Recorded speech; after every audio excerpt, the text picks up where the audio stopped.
Eh, Buenos días.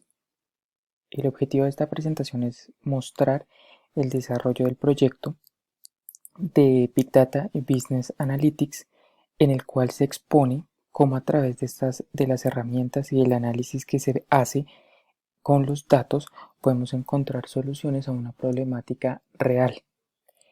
En esta ocasión les voy a mostrar cómo se usó estas herramientas y este análisis para la reparación e indemnización de las víctimas del conflicto armado. Como pregunta, se obtuvo cómo asignar los recursos de capacitaciones y acompañamiento de una manera más eficiente. Bueno, la presentación vamos a ir desarrollando esta idea, pero entonces se desarrolló a través de la metodología propuesta en el curso, y como primer paso la idea era tener la comprensión del negocio. Para comprender el negocio, entonces surgieron varias preguntas, entre ellas, ¿quién se encarga de la reparación de las víctimas en Colombia? Entonces está la Unidad para la Atención y Reparación de las Víctimas, que es el ente encargado del acercamiento del Estado a las víctimas y tiene a su cargo la reparación e indemnización. En el momento se han registrado aproximadamente 9 millones de víctimas y se han reparado o han sido sujetos de reparación más de 7 millones de personas.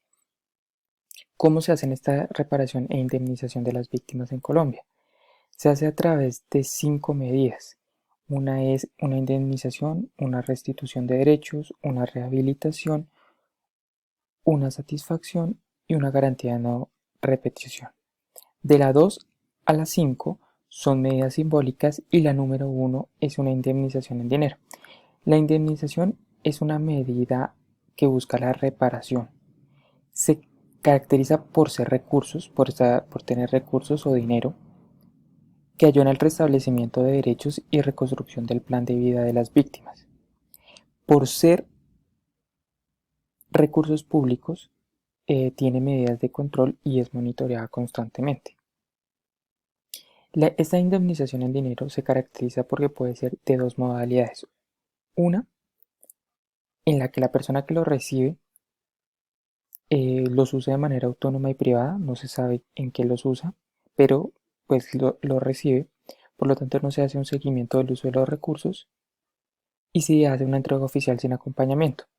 Por otro lado, la unidad tiene unos programas que los reconoce como líneas de inversión para que las personas puedan destinar este dinero de acuerdo a unos parámetros que se han encontrado que les puede ayudar a mejorar y a restablecer sus derechos. Cuando la persona accede a estas líneas, entonces tiene el derecho de acceder a unas capacitaciones, a un acompañamiento y aparte se hace el seguimiento a este recursos. Estas líneas de inversión son la adquisición de un inmueble rural, el fortalecimiento de unidades productivas o de negocios que ellos ya tengan, la educación superior o técnica, es decir, la inversión en aumento de capacidades, y la cuarta, la compra o mejoramiento de vivienda. Entonces son 4 líneas de inversión y digamos que se reconoce para el estudio que se está haciendo en este momento eh, esta quinta, que es la dispuesta de manera autónoma y privada. La siguiente pregunta es: ¿cómo es el comportamiento actual de las líneas de inversión? Actualmente, solo el 19% de las personas indemnizadas no han accedido a ninguna de las líneas. El 81% sí han accedido a una de ellas, siendo la más importante la de educación, y teniendo como característica que el 51% de los indemnizados usan el dinero ya sea para educación superior, técnica o compra o mejoramiento de vivienda. El resto ya lo usa para las otras líneas de inversión como fortalecimiento de las unidades productivas o adquisición de inmuebles rurales. La siguiente pregunta es, en el reconocimiento del negocio, es ¿cuál es el reto del negocio? El reto del negocio es la optimización del acompañamiento y el seguimiento de las líneas de inversión, de tal forma que el proceso de reparación e indemnización genere un impacto positivo al menor costo administrativo posible para las víctimas. ¿Qué quiere decir esto? Que lo que quiere decir es que se indemnice la mayor cantidad de personas que han sido víctimas del conflicto armado en Colombia, pero una administración eficiente, en donde los recursos no se destinen solo a la administración, sino que de verdad lleguen al usuario, con que todos sus programas de capacitación y seguimiento y acompañamiento sean de un costo adecuado para que siempre el beneficio supere el costo de mantener la administración. Entonces, ¿qué problema se presenta? Se presenta que, como vimos, las personas que se ven indemnizadas pueden acceder a cualquier línea de inversión y eso van a tener acompañamientos. Sin embargo, estas líneas de inversión siempre se presentan. Entonces la idea es distribuir eficientemente los recursos para que las actividades de soporte de las líneas de inversión a lo largo del país. Es decir, la idea es que las líneas de inversión, que el acompañamiento y las capacitaciones de las líneas de inversión estén ofrecidas eficientemente para que se llegue a una óptima prestación y a un costo-beneficio positivo. ¿Qué grupos de interés intervienen en este problema? Están las víctimas, que siempre está centrado en las víctimas.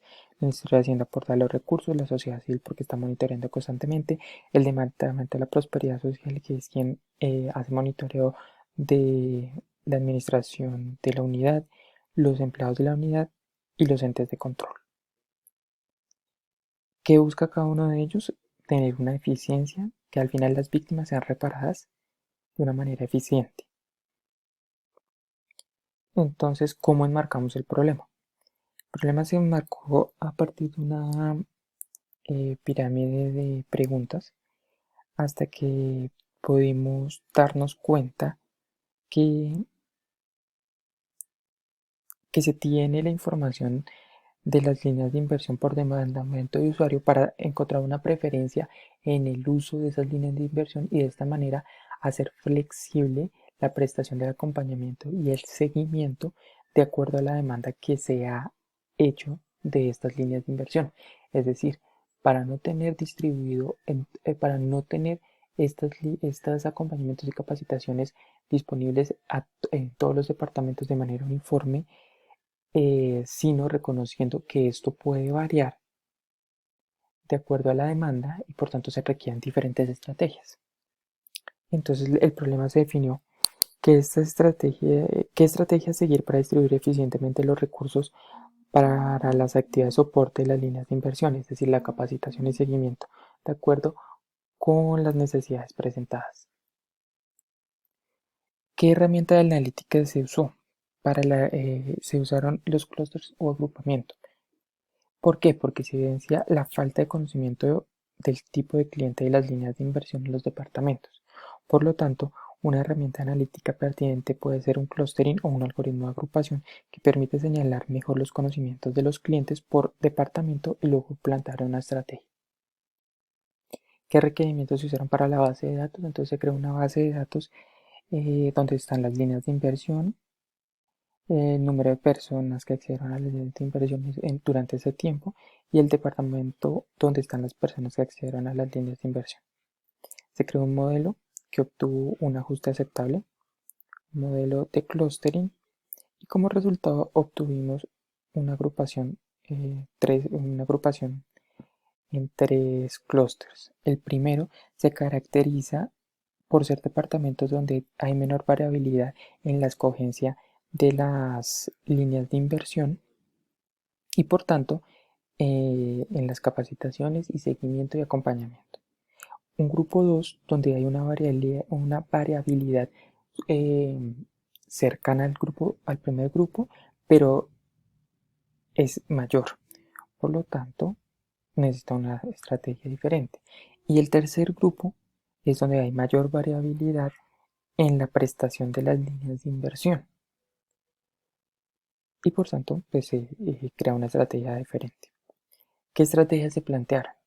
De acuerdo al clúster y el análisis que se ha hecho y el reconocimiento de todo el negocio, se especificó que para el grupo 1, con menor variabilidad, se debe buscar la eficiencia, es decir, tener capacitaciones con cronogramas establecidos y recursos constantes para que estén las capacitaciones y los acompañamientos de acuerdo a las líneas de inversión siempre constantes, pero en horarios adecuados y para que lleguen las personas que necesitan llegar.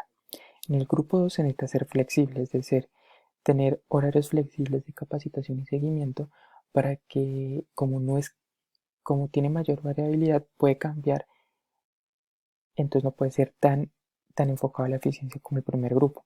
Y en el tercero se busca ser reactivo, porque como la variabilidad es muy alta y no se sabe todavía cuál es la tendencia de hacia dónde van las inversiones en estas líneas las personas hacia estas líneas de inversión, entonces buscas monitorear constantemente la solicitud de las víctimas para reaccionar a las peticiones de las capacitaciones. Esto es estar monitoreando constantemente para eh, diseñar las capacitaciones de acuerdo a lo que se va obteniendo de la escogencia de las víctimas indemnizadas. Como se puede ver en la agrupación, están los departamentos en los cuales se debe llevar cada una de las estrategias.